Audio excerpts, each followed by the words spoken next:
نحمدہ و نصلی علی رسولہ الکریم اما بعد۔ بھائی محترم بزرگوں دوستو، اللہ تبارک و تعالیٰ کا بہت بڑا انعام اور احسان ہے کہ اللہ رب العزت نے ہمیں ایمان کی دولت عطا فرمائی اور حضور پاک صلی اللہ علیہ وسلم کے طریقے، حضور پاک صلی اللہ علیہ وسلم کی امت میں ہمیں پیدا فرمایا۔ اس پر جتنا شکر ادا کیا جائے اتنا کم ہے، لیکن اللہ تعالیٰ نے جو کامیابی کا مدار رکھا ہے وہ عمل پر رکھا ہے کہ جو جتنا عمل کرتا رہے گا اللہ تبارک و تعالیٰ اس کو کامیاب فرمائے، اور عمل میں کمی اور کوتاہی کرے گا تو پھر ناکامی کا منہ دیکھنا پڑے گا۔ اور اللہ تعالیٰ نے آخرت میں دو ہی راستے بنائے، ایک راستہ تو جنت میں جاتا ہے اور دوسرا راستہ جہنم میں جاتا ہے۔ یہ دو راستے اللہ تعالیٰ نے بنائے، دو ٹھکانے بنائے، وہ بھی جو ٹھکانے ہیں وہ ہمیشہ ہمیشہ کے لیے۔ ایک آدمی جنت میں چلا جائے گا تو وہ ہمیشہ جنت میں رہے گا، کبھی جنت سے نکالا نہیں جائے گا۔ ایک آدمی جہنم میں چلا جائے گا تو ہمیشہ جہنم میں رہے گا، کبھی نکالا نہیں جائے گا۔ اسی چیز کو سمجھانے کے لیے اللہ تبارک و تعالیٰ نے اس دنیا کے اندر کم زیادہ 1.25 لاکھ انبیاء علیہ السلام کو مبعوث فرمایا، اور ایک روایت کے مطابق 2 لاکھ انبیاء علیہ السلام کو مبعوث فرمایا، انسانوں کو سمجھانے کے لیے کہ دیکھو اللہ تبارک و تعالیٰ نے یہ جو ہمیں زندگی دی ہے یہ مختصر سی زندگی ہے۔ اس زندگی کے اندر اپنے آپ کو بنا کر لے جانا ہے، اپنے آپ کو سنوار کر لے جانا ہے۔ اگر بنا کر نہیں لے جائیں گے، اپنے آپ کو سنوار کر نہیں لے جائیں گے تو ہمیں ناکامی کا منہ دیکھنا پڑے گا، اور اگر اپنے آپ کو بنا کر لے جائیں گے تو اللہ تبارک و تعالیٰ ایسی کامیابی دیں گے کہ جو کامیابی کبھی واپس نہیں لی جائے گی۔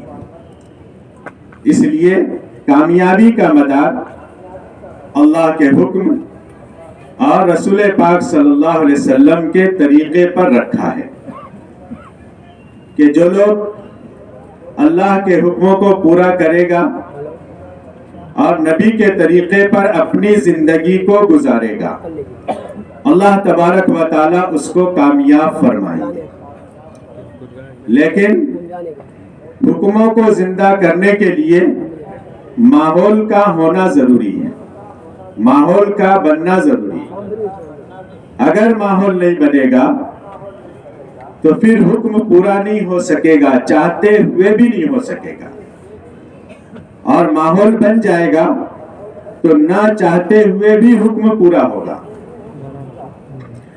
اس کے لیے انبیاء علیہ السلام نے اپنی قوم کو سمجھایا، اپنی قوم کو سمجھاتے رہے۔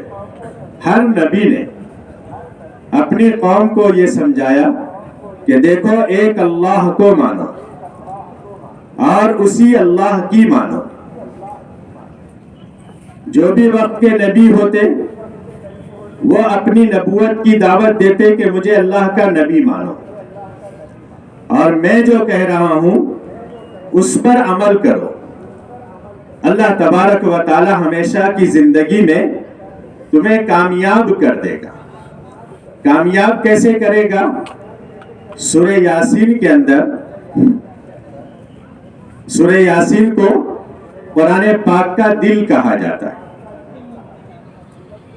اور سورہ یاسین کا دل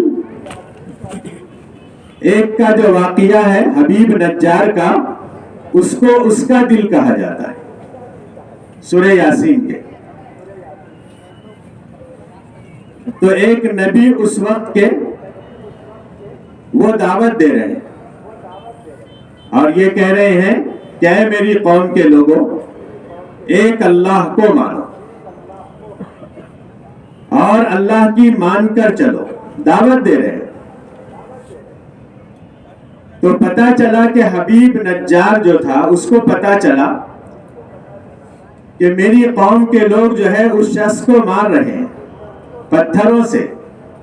وہ دوڑا دوڑا ان کے پاس آیا اور آ کر کیا کہا؟ آ کر یہ کہا کہ ارے میری قوم کے لوگوں، یہ کیا ظلم کر رہے ہو؟ ایک آدمی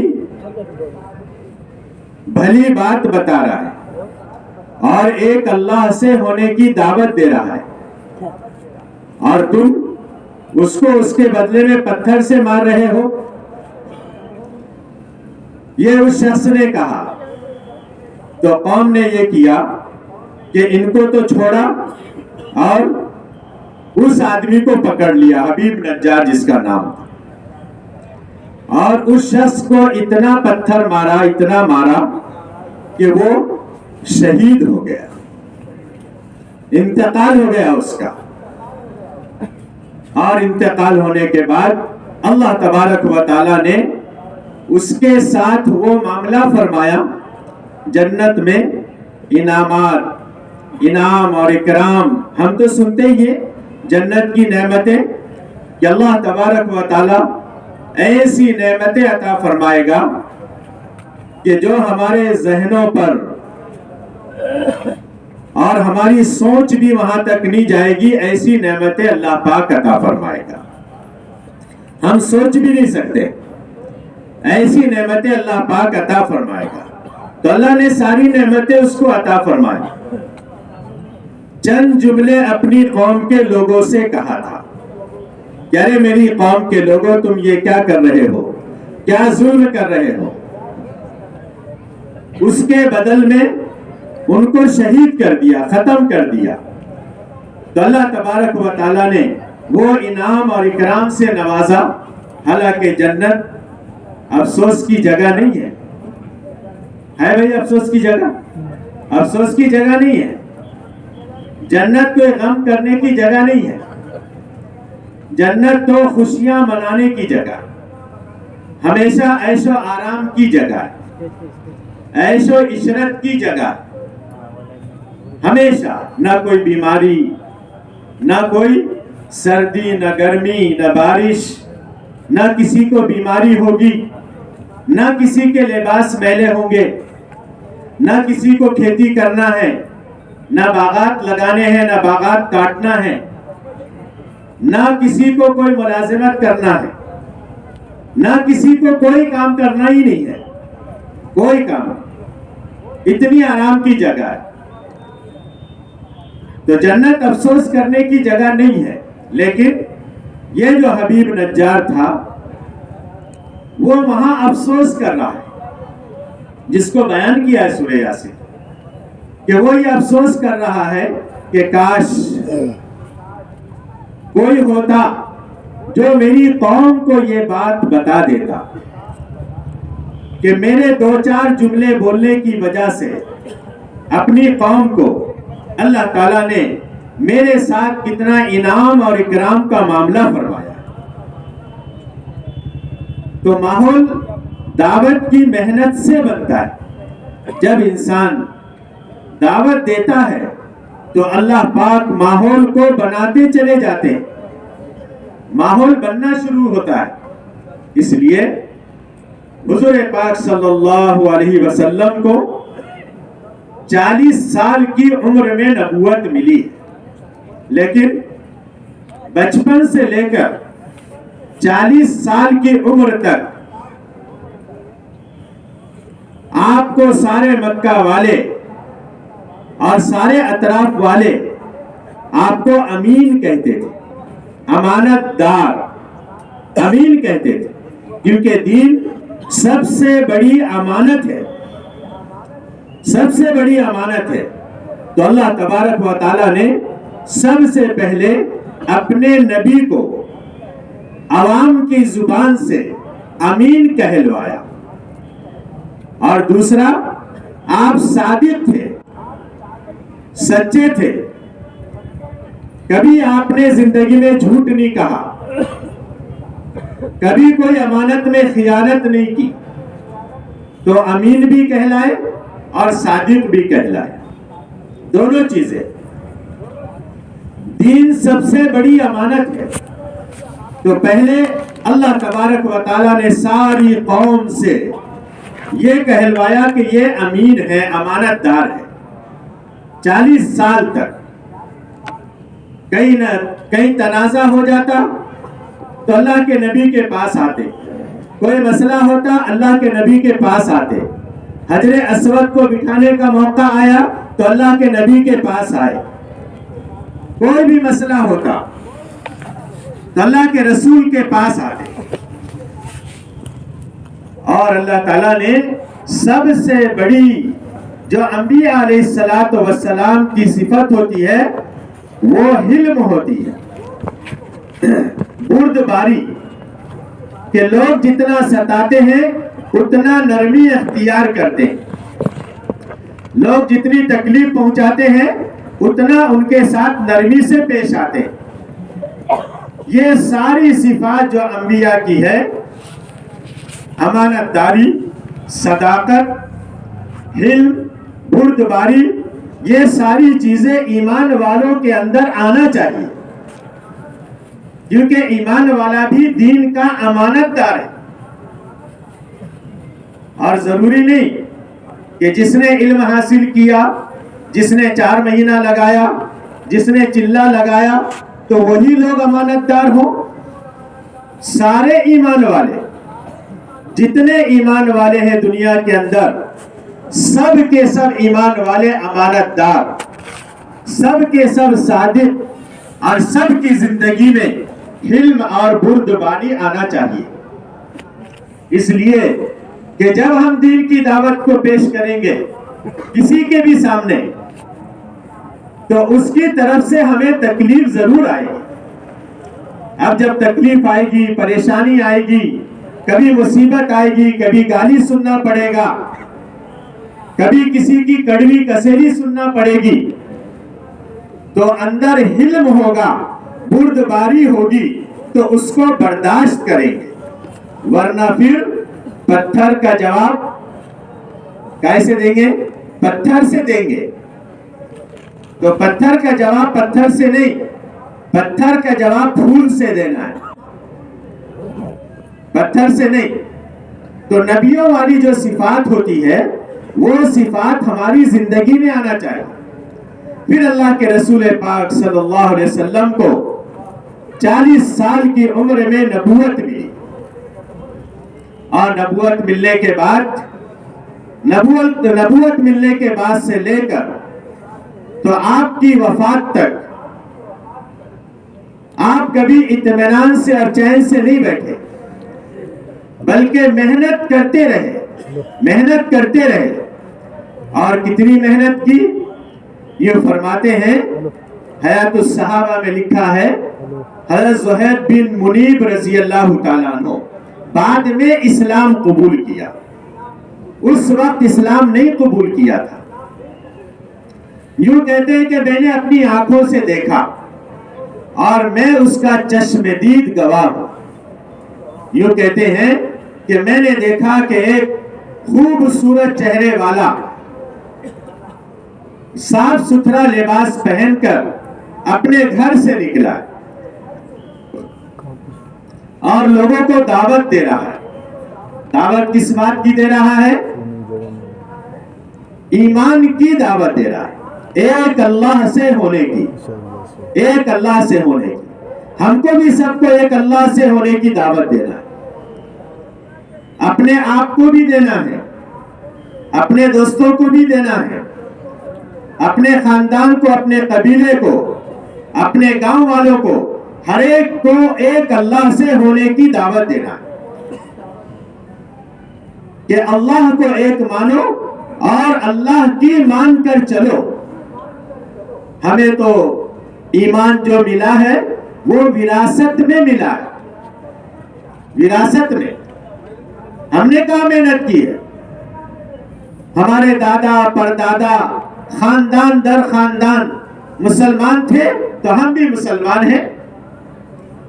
ان کا نام مسلمانوں جیسا تھا، ہمارا بھی نام مسلمانوں جیسا. جو چیزیں ہم سے مقصود ہے ایمان والوں سے، وہ چیزیں ہماری زندگیوں میں کہاں آئیں؟ کہاں ہے ہماری زندگیوں؟ تو یہ ساری چیزیں ہماری زندگی میں بھی آنا ہے. حضرت صہیب بن منیب رضی اللہ عنہ فرماتے ہیں کہ میں نے دیکھا کہ وہ آگے دعوت دیتے ہوئے چل رہے ہیں اور ان کے پیچھے ایک شخص خوبصورت آگ کے شعلوں جیسے گال رخسار والا ابو لہب جو تھا وہ اتنا خوبصورت تھا کہ اس کے رخسار سے ایسا لگتا تھا کہ آگ نکل رہی ہے. اتنی خوبصورتی تھی اس کے. تو وہ شخص پیچھے سے کہہ رہا ہے کہ ارے ان کی بات کو مت مانو. یہ کون ہے؟ یہ جادوگر ہے. کس سے کہہ رہا ہے؟ نبی پاک صلی اللہ علیہ وسلم سے، جس کے صدقے طفیل میں اور آپ پیدا کیے گئے، جس کے صدقے میں ساری دنیا بنائی گئی، جس کے صدقے طفیل میں زمین اور آسمان بنے، جس کے صدقے طفیل میں جنت بھی بنی، ساری چیزیں بنی، کائنات کو وجود بخشا گیا. اگر نبی کو پیدا کرنا مقصد نہ ہوتا تو نہ میں اور آپ ہوتے، نہ آبادی ہوتی، نہ چاند، نہ سورج، نہ ستارے، نہ سیارے، نہ زمین، نہ آسمان، نہ کائنات کی کوئی چیز نہیں ہوتی. وہ مقدس ذات جس کو معصوم کہا گیا، جو بخشے بخشائے ہیں، ان سے کہا جا رہا ہے کہ ارے ان کی بات مت مانو. یہ جادوگر ہے، یہ ساحر ہے، یہ مجنون ہے، یہ پاگل ہے. بتلاؤ ہم میں سے بیٹھنے والوں میں ایک آدمی کو اگر یہ کہہ دیا جائے ارے تو پاگل ہے، کیا گزرے گی ہمارے دل پر؟ کیا گزرے گی؟ کوئی ہم سے کہہ دے تو مجنون ہے، کیا گزرے گی ہمارے دل پر؟ کوئی ہم سے کہے تو جادوگر ہے، کیا گزرے گی ہمارے دل پر؟ تو یوں کہتے ہیں، حضرت صہیب رضی اللہ عنہ کہتے ہیں کہ میں جو ہے تو چل رہا تھا، وہ بھی دعوت دیتے جا رہے تھے اور اس طرح کے جملے ان کے لیے استعمال کیے جا رہے تھے. اور حد تو یہاں تک کر دی، حد سے اتنا تجاوز کر گئے کہ چہرے اقدس پر، چہرے مبارک پر، چہرے انور پر تھوک دیا. کس کے لیے؟ کس کے لیے اتنی تکلیف کو برداشت کر رہے ہیں؟ میرے اور آپ کے لیے، آنے والے قیامت تک کے امتی کے لیے، امتی کے لیے. ورنہ تو اللہ تبارک و تعالیٰ نے اپنے نبی سے یہ کہا کہ او نبی جی، اگر آپ چاہتے ہیں تو یہ جو پہاڑ ہے مکہ کے اطراف میں، یہ احد کے پہاڑ، یہ سارے پہاڑ اس کو سونے کا بنا دو. اور صرف سونے کا نہ بنا دو بلکہ اس کو نرم بنا دو. آپ کو جتنی ضرورت ہوگی اتنا اس میں سے کاٹ کر استعمال کرنا. بتلاؤ میرے آپ کے زمانے کے لوگ ہوتے، ہمارے سامنے اگر کوئی پیش کرے کیا کریں گے؟ ہم انکار کریں گے؟ ماشاءاللہ کہیں گے، ماشاءاللہ، اللہ خوب برکت عطا فرمائے آپ کی کمائی میں. ہم دعائیں دینے لگ جائیں. نبی نے کیا کہا کہ نہیں، میں تو یہ چاہتا ہوں کہ ایک دن کھاؤں اور ایک دن فاقے سے رہوں. جس دن کھاؤں اس دن تیرا شکر ادا کروں، اور جس دن فاقے سے رہوں اس پر صبر کروں. یہ نبی نے کہا. تو سوچو کہ نبی نے اتنی تکلیف اٹھائی دین کی دعوت دینے کے لیے، وہ دعوت کی ذمہ داری میرے اور آپ کے کندھوں پر ہے۔ ہم تو یہ کہہ کر ہو جاتے ہیں بری کہ ارے وہ علماء جانے، ارے وہ جماعت میں جانے والے جانے، ہم یہ کہہ کر بری ذمہ ہو جاتے ہیں۔ نہیں، کوئی بری نہیں ہے، ایک ایمان والا بھی بری ذمہ نہیں ہے، ایک ایمان والا بھی۔ ہر ایمان والے کے کندھے پر دعوت کی، محنت کی اور دین کو پہنچانے کی ذمہ داری ہے۔ تو اس طرح سے یوں کہتے ہیں کہ دوپہر کا سورج ڈھل گیا اور وہ دعوت دیتے دیتے واپس آئے، تو میں ان کے پیچھے پیچھے آیا، تو گھر جب وہ پہنچے تو ایک ننھی سی بچی ایک پیالے میں پانی لے کر آئی باہر اور اپنے ابا جان کے چہرے کو صاف کر رہی ہے اور کپڑے کو صاف کر رہی ہے، کیونکہ کسی نے کچرا ڈال دیا، کسی نے کچھ کہا، کسی نے کچھ کہا، اور روتے جا رہی ہے اور یہ کہتے جا رہی ہے ابا جان ہماری قوم نے، آپ کی قوم نے آپ کا کیا حال کر رکھا ہے، آپ کا کیا حال کر رکھا ہے۔ روتے جا رہی ہے اور اپنے ننھے ہاتھوں سے صاف کرتی جا رہی ہے۔ حضور پاک صلی اللہ علیہ وسلم نے فرمایا کہ اے بیٹی تو اس بات پر غم نہ کر کہ تیرا باپ شہید کر دیا جائے، بلکہ تیرا باپ کا لایا ہوا دین ہر کچے پکے مکان میں داخل ہو کر رہے گا، ہر کچے پکے مکان میں جا کر رہے گا۔ دیکھو اللہ تعالیٰ نے اس زمانے کے اندر یہ دعوت و تبلیغ کی محنت پر اللہ پاک نے کہاں کہاں دین کو پہنچایا۔ 4-6 سال پہلے ہماری جماعت گئی تھی افریقہ، ایک ساتھی آیا اور اس نے بولا چلو ملاقات کے لیے جانا ہے، 2 ویلر پر۔ افریقہ کے جنگلات، وہاں کے راستے، پکے راستے تو ہے نہیں، اور اس نے جب لے گیا تو 80 کلومیٹر، اور لے جاتے جنگل میں لے کر گیا، اور جنگل میں جہاں پہنچے تو 4 مکان تھے، صرف 4 مکان، اور وہ 4 مکان والوں کو جب اس نے جمع کیا، جو ترجمان ساتھ میں تھا تو اس سے پوچھنے لگایا، تو اس نے کہا، ایک نے کہا میرے 3 دن لگے ہوئے، کیا ہے 3 دن لگے ہوئے، ایک نے کہا میرے 10 دن لگے ہوئے۔ تو جتنے لوگ جمع ہوئے تھے وہ سب نے کہا کہ میرے اوقات لگے ہیں۔ کیسی دعوت کی محنت چلی، کہاں سے چلی؟ مولانا الیاس صاحب رحمت اللہ علیہ کو ذریعہ بنایا اور جنگلوں تک پہنچا دیا، جنگلوں تک۔ اللہ کے رسول نے محنت کی، محنت کرتے کرتے لوگ ایمان میں آتے رہے۔ اس کے بعد سب سے پہلے ایمان لانے والے کون؟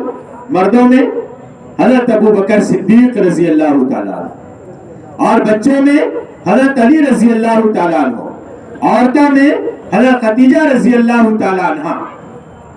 یہ سب سے پہلے ایمان لانے والے حضرت ابو بکر صدیق رضی اللہ عنہ نے ایمان لایا۔